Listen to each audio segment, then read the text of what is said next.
Okay. So today we will start about chapter 10, accounting principles and policy. You can see the modules in Google Classroom. Chapter 10, yeah? I already put there last term, term 3. Okay. And then so here it is.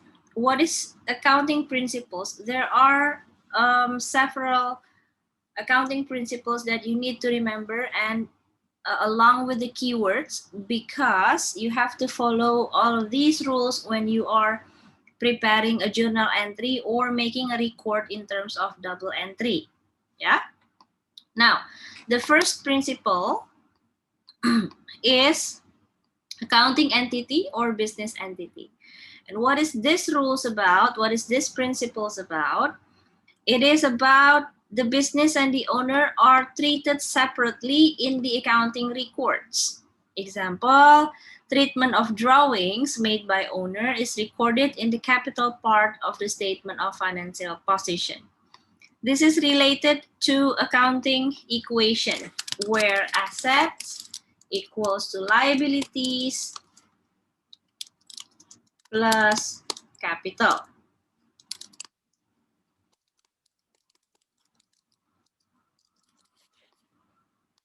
Okay, assets and liabilities are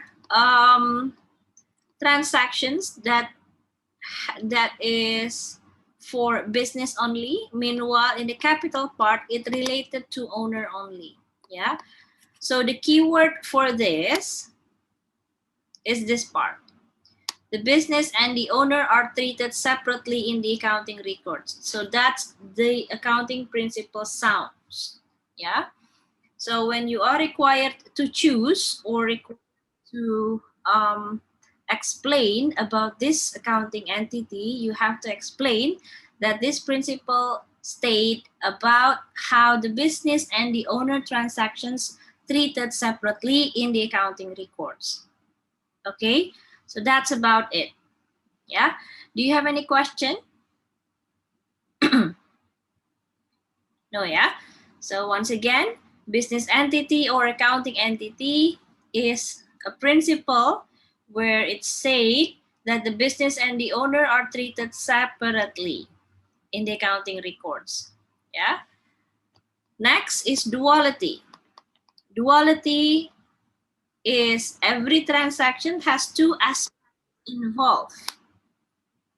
Yeah, giving and receiving, or in our double entry or journal entry, we will deal with debit and credit. It always been two. Yeah, it is represented in the double entry system where debit and credit will always be affected with equal amounts. Yeah, I don't think there is problem in duality. I believe we already understand, yeah, because we already dealt with debit and credit all the way, yeah. So once again, duality means that every transaction has two aspects involved, giving and receiving. It is represented in the double entry system where debit and credit will always be affected with equal amounts. So when you make a record and your debit and credit are not equal, it means that you are making a mistake or you are correct. You are recording it not in a correct way. Yeah. Next is money measurement. This money measurement is a principle that always or often questioned. Yeah, it is often questioned. Now, what is money measurement means? From the word, we know that money is related to cash, yeah? Measurement is a unit. So what it means by only items that can be measured, only items that can be measured in money terms, that will be recorded in the accounting books. Okay, will be recorded in the accounting books. So that's all about it. Yeah, money measurement, only items that can be measured in money terms. Why we need this principles? Because in reality, items or factors that affecting the business to work well. It's not only monetary items. Yeah, sometimes non-monetary items can affect or bring benefit to the business. For example, place. Yeah. Second, leadership skill of the CEO. Yeah, and then loyalty of customers. Yeah. So if you can see all of that, if you can feel all of that and know all of that, you know that they cannot be measured with money terms. So let's say Jovan has a business and Jovan has really good leadership skills. We cannot measure leadership skills of Jovan with money.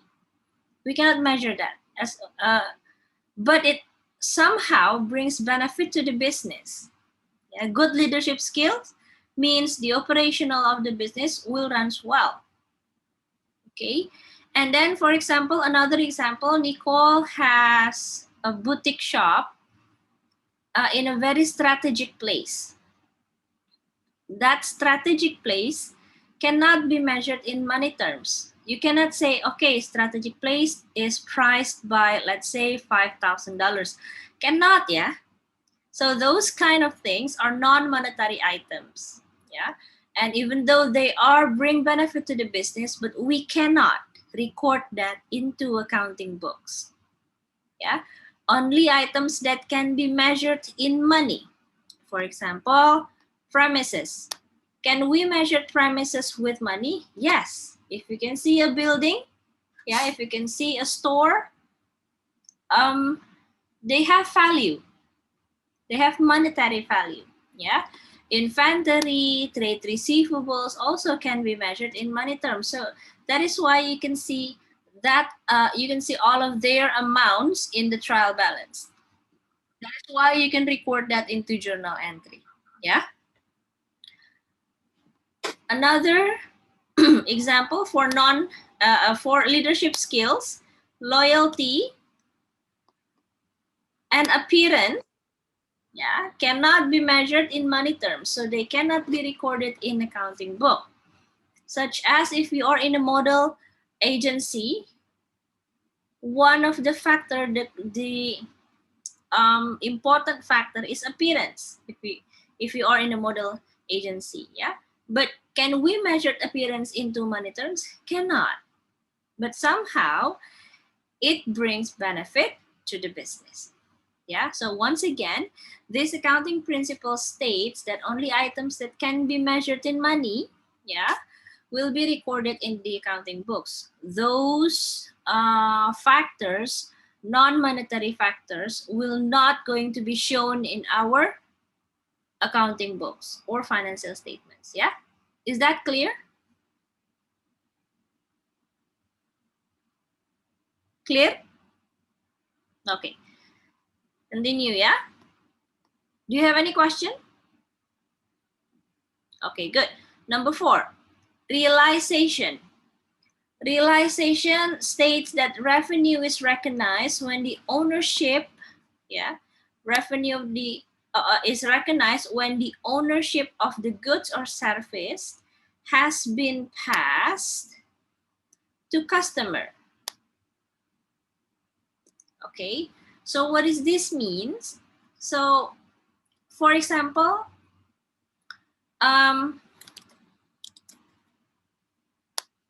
passed to the customer. Okay. For example, I'm the seller, yeah. Kenya is my customer. Kenya wants to buy goods from me, yeah. Kenya wants to buy goods from me. When Kenya told me, okay, miss, I want to buy your inventory. I want to buy your goods, yeah. So he gave me the money first, but I'm not giving the goods yet because it is not yet ready. Yeah, I said to Kenya, okay, you can pay me first, but I will deliver your goods in a week.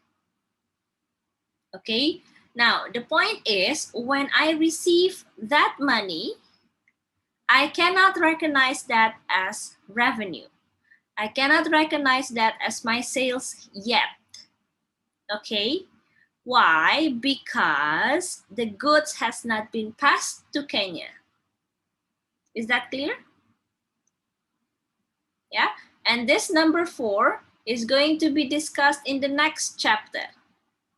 Okay, where we are receiving goods, receiving payment in advance or receiving goods in advance.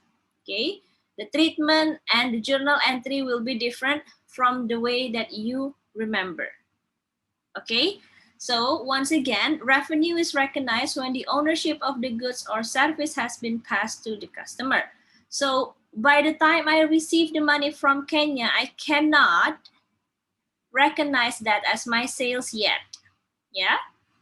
So after 1 week, I delivered the goods to Kenya. When Kenya received that goods or service, yeah, then that time I'm going to recognize the revenue. I'm going to recognize that as my sales. Is that clear?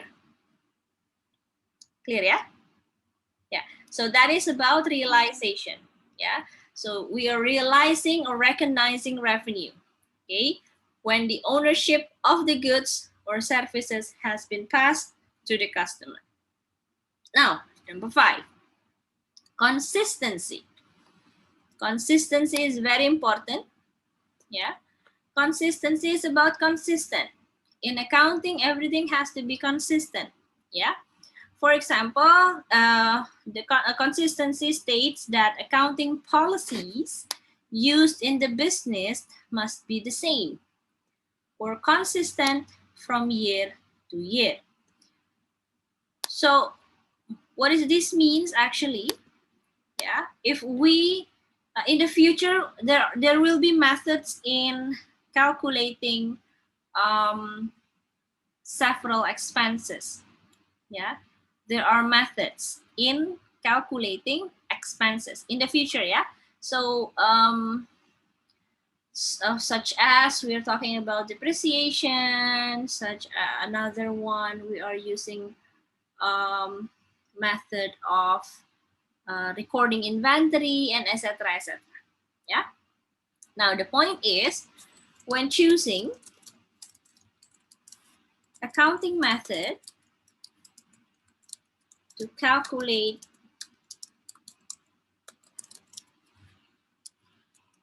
expenses or income,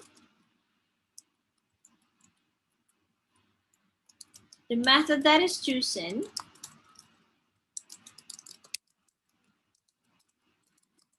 has to be used consistently.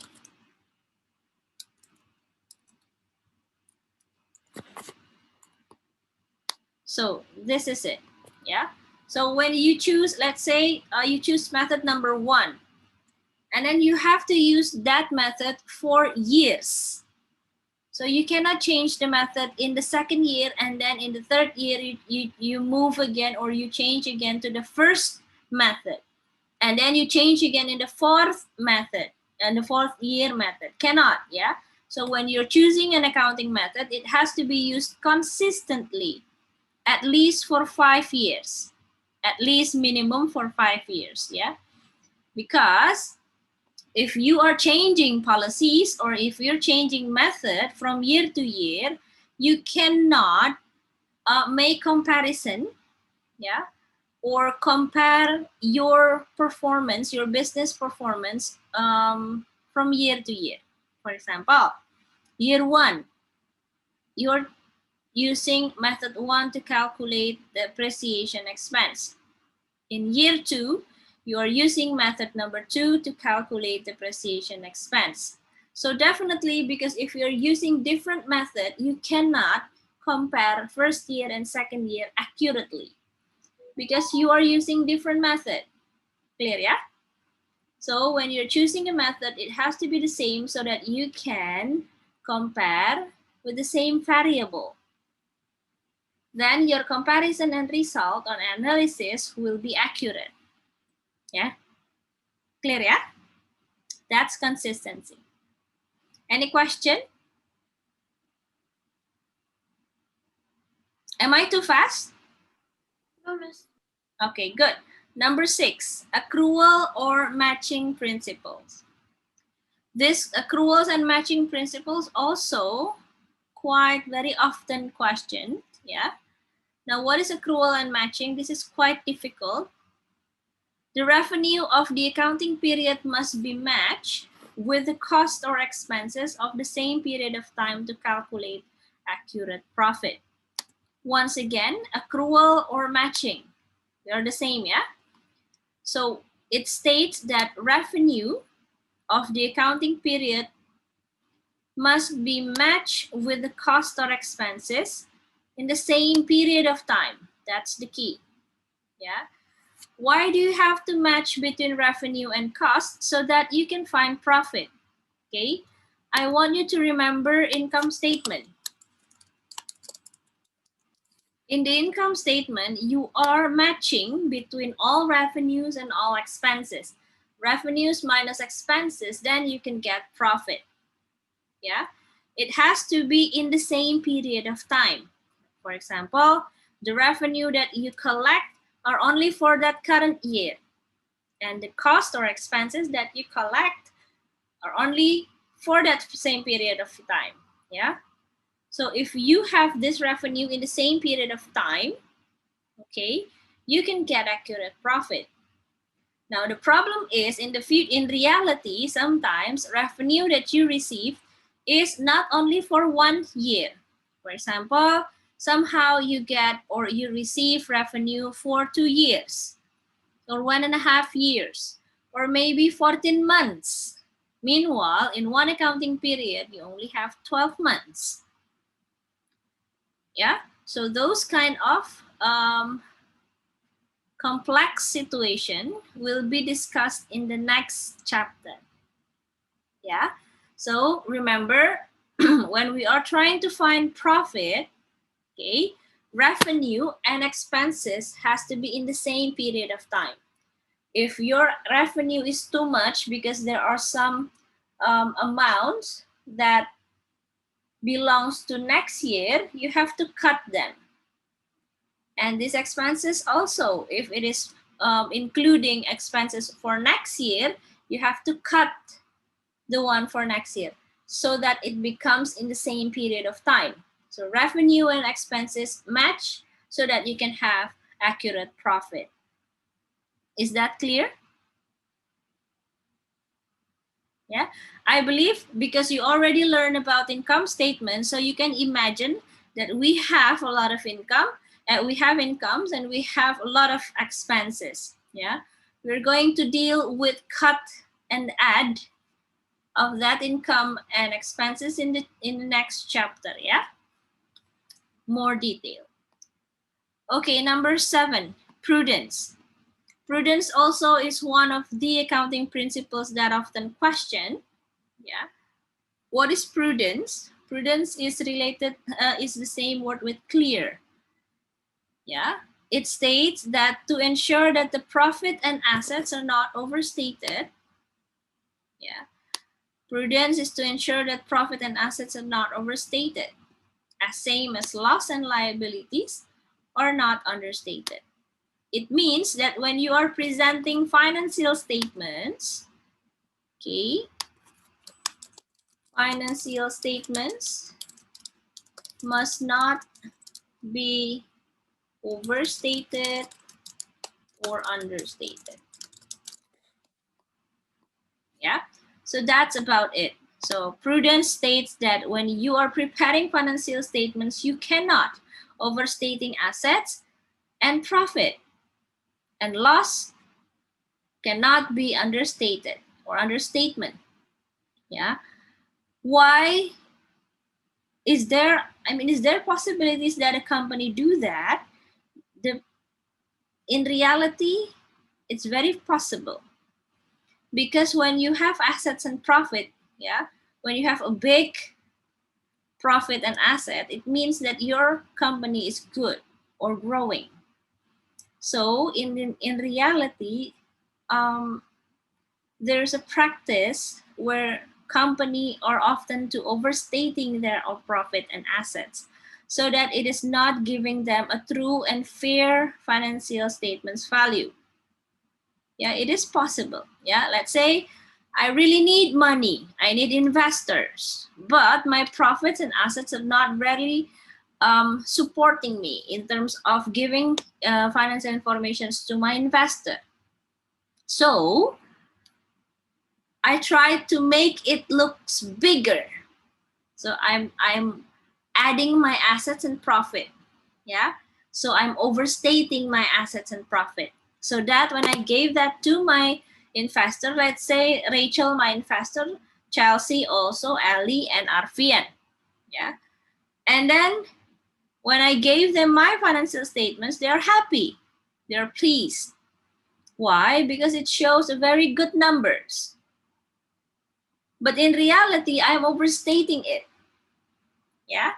So if accounting don't have this accounting principles, it means that I'm trying to fool my investors, and it is not allowed. Yeah. So in terms of profit and assets, we cannot overstating it. Yeah, we have to present that as true as possible. Okay. Same goes with loss and liability. If I have a loss, I'm trying to make it look smaller. Or liability. Liability means debts, right? The bigger your debts are, the riskier your company is. Okay. Too much debts, not very good for the company. Okay. So sometimes the company or business trying to make loss and liabilities to be as small as possible so that it looks like you're very healthy. The company is very healthy. Yeah, which is not allowed as well. Yeah, so this prudence statement is stating that a company or a business must to ensure that profits and assets are not overstated, as same as loss and liabilities are not understated. Yeah. For example of this, calculating inventory must be valued at lower of cost and net realizable value. What is actually net realizable value? This net realizable value will be calculated if you have a damaged inventory. Yeah, damaged inventory cannot be measured with a normal cost. You have to calculate that using net realizable value.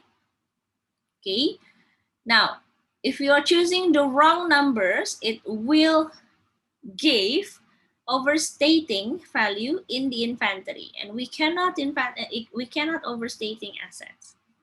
Yeah, so to avoid overstating value in inventory, we have to use this rules that inventory must be valued at lower of cost and net realizable value. This topic will be discussed in our next meeting. Yeah, I exclude that from this, and then we will discuss that furthermore in after this finish. Yeah, so prudence principle, clear enough? Yeah, clear. Yeah. Yeah, Miss. Okay, so next is going concern. Going concern is stating that business has to believe that it will continue to operate for an indefinite future, and there is no intention to close down the business. So in every business, they must have this belief that they will continue to operate for indefinite future. There is not a single business who thinks that, okay, I'm going to open a business and let's see, in 3 years I'm going to be bankrupt. Cannot. Yeah. So every business will or must have this going concern principle. Concerning about the business means that every business must have this belief that it will continue to operate for indefinite future, forever. Okay, and trying not to make it bankrupt. Okay, so that's about going concern. Any questions so far? Okay, next, number 9. Number 9, principle of materiality. Materiality is also means by significant in value. Significant. It means, is it expensive or not? Yeah. The details will be materiality. For materiality is assets that have a useful life of more than 1 year. Yeah. But the value are not significant or not expensive or material. Yeah.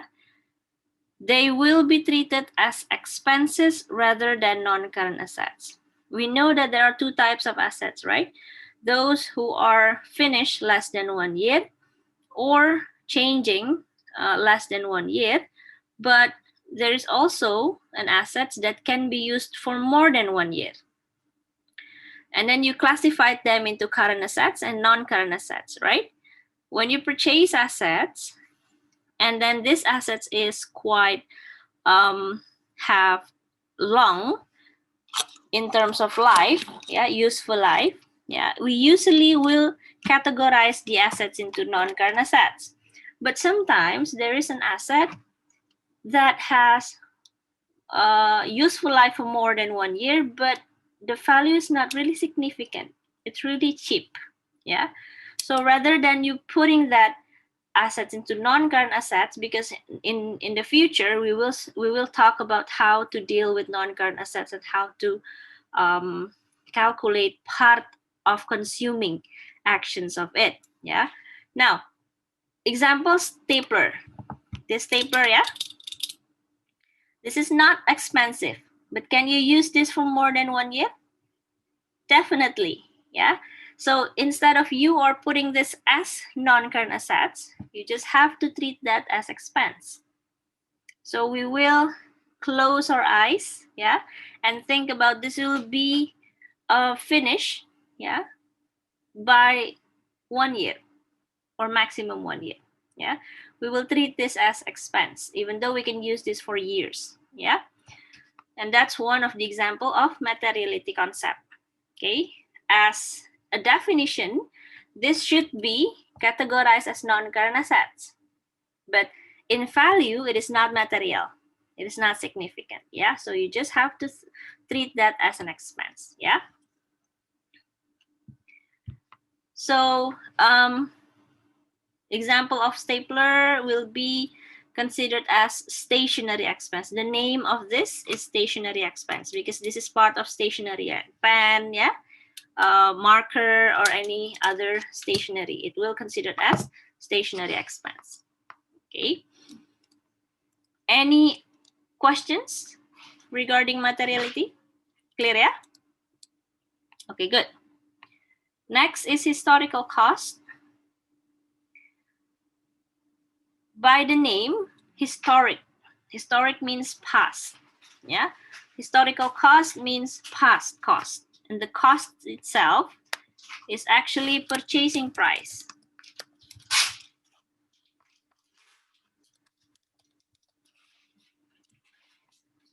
Cost means purchasing price. So historical cost is historical purchasing price. What does this means? It means that every assets, yeah, must be recorded at the cost price or original purchasing price in the accounting books. Yeah. For example, you bought a premises in 2018 for 100,000. Bought premises in 2018 for $100,000. So in 2018, you will record this $100,000 in your book. Yeah, right? Because that's the amount of price that you spent. And then in the SOFP or Statement of Financial Positions in, let's say in 2021, okay, premises stated must be at historical cost, even though premises in 2021 has increased in market value. Let's say, yeah, we're talking about, let's say, one of the place in in traditional market, one spot. Okay, in 2018, it cost you for 100,000. But if you purchase it in 2021, it's not going to be 100,000. It's more than that. Yeah, because premises or building will increase in time. Yeah, that value will be increased in time. Okay, so how are you going to state this premises in 2021? Is it at the original price when you purchase it, or is it at market value? Yeah, the answer is at historical cost. Yeah, even though the market value is above that on 2021. Let's say in the market value it is 105,000, let's say 105,000, yeah, but you cannot put 105,000 even though the market value says so, because you have the documents of purchasing documents for 100,000. It's in the past. Yeah, I'm not going to talk about revaluation. It might happen, but you will not going to talk. We're not going to learn about revaluation. Yeah, it's too early for you. It's for higher level accounting. Okay, so that's about the principle of historical cost. So every asset must be recorded at the cost price or original purchasing price in the accounting books. Yeah, clear? Yeah. Any question? Okay, good. Number 11. Now, number 11, accounting period, is something that we have applied before, but you did not realize that it is about principal accounting period. Yeah. So what is accounting period actually? It is the life of the business that is divided into accounting periods with intervals. The intervals usually for 1 year. Yeah. So I did explain to you about accounting period is usually for 1 year. Yeah. If it is started on 1 January, it will end at 31 December in the same year. But if it is started not in January, okay, not in January, it means, let's say on May, 1 May 2018, it will end 1 year after, yeah, which is 30 April 2019. Yeah, so this is called accounting period. And the intervals is usually for 1 whole year. Is there any intervals less than 1 year, miss? Yes, if you're talking about cash book, the interval is 1 month. Yeah, we have studied cash book, right? So when you do cash book, the interval is 1 month. Is there any business who has intervals less than 1 year? Yes, but it's really rare. Maybe they only have 11 or 10 months. Yeah, but it is really rare. Okay, why is it 1 year instead of any other years? Because 1 year is quite, let's say, applicable or fit for purpose for comparing performance of a business. Yeah, what is actually the purpose of having intervals in 1 year? So that you can compare performance of the business last year or years before. Is it improving or is it deproving? Yeah. If it is less than 1 year, it is too short. If it is more than 1 year, it is too long. So 1 year is really fit for purpose when we are comparing a business. Yeah. Even we can compare not only inside business, but to other business as well. Let's say we want to compare our performance, yeah, with our competitor. And our competitor is also having 1 year interval because this is the rules. Yeah. So you compare 2019 performance between, let's say, if I'm Samsung, then I'm going to compare it with, let's say, Oppo. Yeah. Then is it who get higher profit margin or profit percentage? Yeah. And then that's why accounting period is considered into the rules, because every business around the world will have to do the same way. So 1 year, yeah, 1 year for everyone, yeah. So it is easier for us to compare at any time we want, yeah. Any other question? Clear, yeah? Okay, now let's continue to accounting policies. If we have finished about accounting principles, where principles states rules when we want to record transactions in journal entry, yeah, all of these 11 rules are things that we need to consider and think about and applying it to our recording method. Meanwhile, accounting policies is rules on preparing financial statements. We have two financial statements that we have learned before, which is income statement and statement of financial position. Yeah. So for policies, accounting policies is about presenting your financial statements to be as international standard. Yeah. So talk about financial statements. Imagine the financial statements. Yeah. We have done that before. So for accounting policies, after we study about this, you should be able to recognize the influence of international standard and understand the following objectives in selecting accounting policies. Yeah. For financial statements, the first policy that we need to think about is relevance. So when we are preparing financial statements, all financial informations inside the financial statements, yeah, must be relevant to users. It means that it can be used to confirm or correct about past events or transactions that happens in the past. Yeah, because preparing financial statement, it means you make a summary and report of what happened for 1 year, right?